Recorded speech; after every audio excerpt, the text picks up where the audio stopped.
আসসালামু আলাইকুম, কেমন আছেন সবাই? আশা করি ভালো আছেন। আমিও ভালো আছি আপনাদের দোয়ায়। এই যে চলে আসলাম সকাল সকাল আপনাদের মাঝে নতুন একটা ভিডিও নিয়ে। এই যে এই জায়গায় আমাদের একটা ভাই, আমাদের বলতে কি অন্য জায়গার একটা ভাই এখানে বসে ডায়াবেটিস মাপে, ওজন মাপে, প্রেশার মাপে। তো এই যে চা আনতে গেলাম, বাসায় গ্যাস নাই। তো এখানে দেখেন হ্যাঁ পাউরুটি ডিম দিয়ে যে স্যান্ডউইচ বানাইয়া বিক্রি করে। 30 টাকা একটা পাউরুটির পিস, একটা করে ডিম দিয়ে। তো এখান থেকে চা নিয়ে চলে আসলাম। এই যে আমাদের পাশের বাসার হেরা বারান্দার মধ্যে লাকড়ি দিয়ে এই যে রুটি সেকতেছে, গ্যাস নাই, বাচ্চা কাচ্চা আছে, খাওয়া লাগবো। এই জন্য মনে করেন লাকড়ি দিয়ে টিন কাটতে টিনের ভিতরে চুলা বানাইছে, এই চুলার মধ্যে রুটি সেকতেছে। আর আমি সকালে এই রান্না করে ফেলছি। তো এই যে এখন চলে যাব ঘরে। তো এটা বিকেলবেলা। এখন আমি আজকে চিকেন পাকোড়া বানাবো। তো এই জন্য নিয়ে নিলাম মুরগির মাংস, ছোট ছোট করে টুকরা করে নিয়ে নিলাম। তো এখানে দিয়ে দিতেছি আদা রসুন বাটা। আর চিকেন পাকোড়াতেও অনেক কিছু লাগে, মশলাপাতি মনে করেন। তো এইখানে বিট লবণ দিয়ে দিতেছি।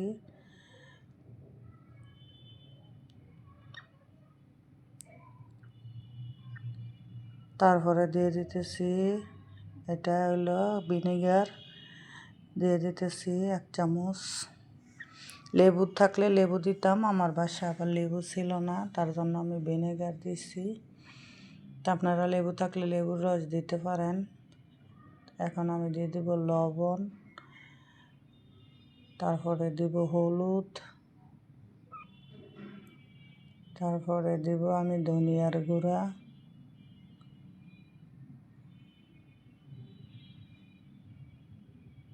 তারপর দেব আমি জিরার গুঁড়া, এরপরে আমি গরম মশলার গুঁড়া দিতেছি। এটার ভিতরে গরম মশলার গুঁড়া প্যাকেটে ছিল, তো এটা খুলছে, তো এই জন্য আমি বাটির থেকে ডাইলা দিলাম। তারপরে দিব আমি এখানে পেঁয়াজ আর কাঁচামরিচ, ধনেপাতা একসাথে ব্লেন্ড করে নিছি, এটা দিয়ে দিতেছি। আর দিব শুকনো মরিচও দিব, আরও একটু ঝাল ঝাল করে পাকোড়া, চিকেন পাকোড়া বানাবো। তো আর একটা দিয়ে দিতেছি ডিম। আর দিব আমি বেসন, আমি ঘরে বেসন, এটা হলো কর্নফ্লাওয়ার, এখানে দিয়ে দিলাম আমি 2 চামচ পরিমাণে। কর্নফ্লাওয়ারটা দিলে আপনার এই পাকোড়াটা একটু মচমচা হবে। আপনি ইচ্ছা থাকলে দিতে পারেন, না থাকলে নাই। শুকনো মরিচের গুঁড়া দিয়ে দিলাম। সব মশলা আমার দেওয়া শেষ। তো এখন এটা আমি মাখাবো, আগে মাখাইয়া তারপরে যতটুকু পরিমাণে লাগে আমি বেসন দিব। মানে বেসন বলতে বেসন, এটা আমি পোলাওয়ের চাল দিছি, 3 রকমের ডাল দিছি, দিয়ে একসাথে আমি ভাঙাইছিলাম। এটা দেখেন কত সুন্দর আছে ইয়াটা, বেসনটা। আমি এটা গত বছর রোজার মধ্যে ভাঙাইছিলাম, রোজার একদিন আগে। তো আমি ওইটা ফ্রিজে রাখছিলাম, ছিল। দেখেন এখনও কত সুন্দর আছে আমার বেসন। এই বছরও বাঙানি লাগবে না আমার।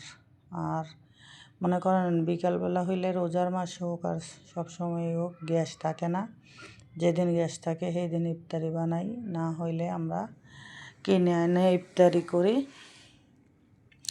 তো এইখানে আমি বেসনটা দিয়ে মাখায় নিলাম। তো আমার মা খাইয়া আমি 10 মিনিট রাইখা দিছি। আপনারা ইচ্ছা করলে আধা ঘন্টা রাখতে পারেন। তা আমি এখন ভাজবো। তো মিডিয়াম আছে, মানে মাঝারি আছে ভাজবো। তেলটা গরম করে নিলাম। তো এখন একটা একটা করে আমি চিকেনে দিয়ে দিতেছি। এই জায়গায় মশলা সহ চিকেন পাকোড়া, গরম গরম শীতের মধ্যে চিকেন পাকোড়া খাইতে খুবই ভালো লাগে। আর সকালবেলা আমি রান্না করছিলাম মূলা দিয়ে মুরগির মাংস আর শুটকির ভর্তা বানাইছি। তো আজকে এই জন্য এখন বিকেলবেলা চিকেন পাকোড়া বানাইতেছি। এখন খাবো সবাই বিকেলবেলা চিকেন পাকোড়া। তো আমি শুকনো মরিচটা মনে করেন দিলে একটু কালারটা সুন্দর আসে।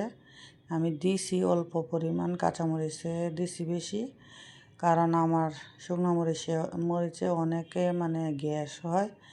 তো চিলি করে মানে মরিচ ভাজা যেটা দেয় ওইটাও আপনারা দিতে পারেন, মানে মরিচ ভাজা কসলাইয়া। আমি ওইটা দিলে ওইটা খাইতে পারি না, আমার পিঠে গ্যাসে অনেক প্রচুর ব্যথা হয়, এই জন্য আমি দিই নাই। আমি কাঁচামরিচের জালটা একটু বেশি দিছি আর শুকনো মরিচের জালটা একটু কম দিছি। তো এইভাবে একবার বানায় খাইয়া দেখবেন। আমি বানাইলাম খাওয়ার জন্য, এই জন্য আপনাদের সাথে শেয়ার করলাম।